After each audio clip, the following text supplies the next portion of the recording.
Hello mga kabusing! Welcome back to my vlog.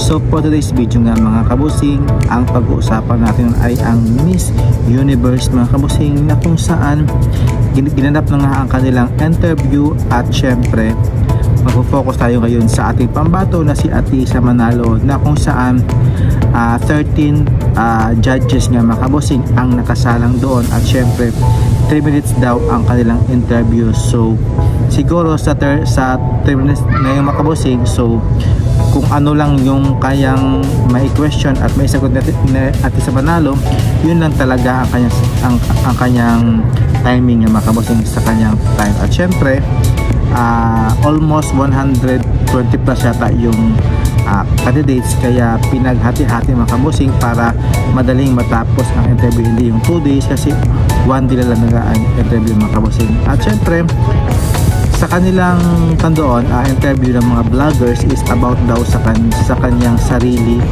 yung in-interview sa kanya. So confident naman daw si Atisa Manalo sa kanyang sagot, kasi alam naman natin mga kabusing na when it comes sa kanyang personal na sagot or question mga kabusing, kaya yan talagang sagutin ni Atisa Manalo, basta wag lang maunahan siya ng kaba. At kung alam niya yung sagot, alam naman mga kabusing yung mga patutsada sa mga question and answer, kasi hindi naman yan talaga makikita natin yung mga malalim talaga na interview, kasi yung about sa interview naman is yung sa mga personal, like sa paano nyo i-promote, kung paano kung ikaw yung mananalo, ganon, at kung hindi ka manalo, sino yung gusto mong manalo, ganon.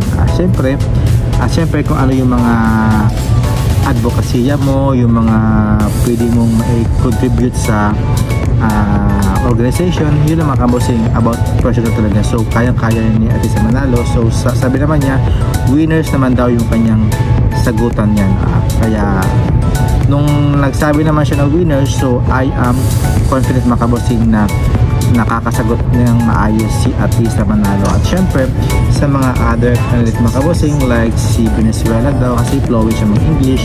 I don't know si Thailand kung okay naman yung kanyang sagutan. Sana maging okay yung mga kabusing. At yung mga Europe countries, yung mga other Americans, na sobra talagang ganda ng kanilang communication skills, yung kanilang engaging mga kabusing. At syempre andyan din si Palestine mga kabusing, sobrang lakas ng kanyang dating, malakas talaga yan mga kabusing when it comes sa kanyang communication skills, kasi nag Miss Earth Water yun mga kabusing. Kaya I'm sure na lumalamon yun talaga ng microphone si Palestine mga kabusing. At yun, sino pa ba si USA, ayun, nalamon yan yung mga ibang US country mga kabusing.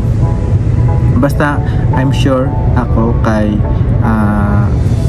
Atisa Manalo, I'm sure na kayang-kaya mga kabusing na maisagot na maayos. At syempre yung kanyang question na nasa mga kabusing sa interview rounds mga kabusing. Kaya I'm so happy din mga kabusing sa kanyang interview, sa kanyang suot mga kabusing. Sobrang ganda ni Atisa Manalo mga kabusing, yung kanyang parang Pilipiniana mga kabusing na modern, pero parang dress siya mga kabusing, pero mga color brown. Ang ganda mga kabusing ng kanyang kasuotan, para siyang isang executive doon, or parang mamahalin tingnan mga kabusing sa kanyang kasuotan. At syempre after mga kabusing, nag-gala natin sa mga kabusing, about dinner naman yun pa yung kanyang suot. Pero I don't know bakit dami pa yung mga bash sa kanyang kasuotan ni Atisa Manalo, pero para sa akin okay yung kanyang suot mga kabusing.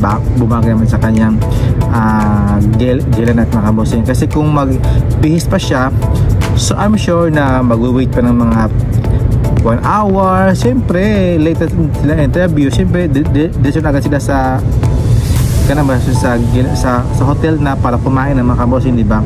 At okay naman yung kanyang doon suot, bagay din sa gila ng mga kabusing. So ayun mga kabusing, what do you think mga kabusing? Bumagay ba yung kanyang kasuotan ni Atisa Manalo, or kumabog ba ang kanyang interview rounds mga kabusing sa 13 judges mga kabusing? So what do you think mga kabusing? So comments down below. At syempre please subscribe at kapungkap. Syukran mga kabusing, and keep subscribing mga kabusing. Thank you and have a nice day. God bless.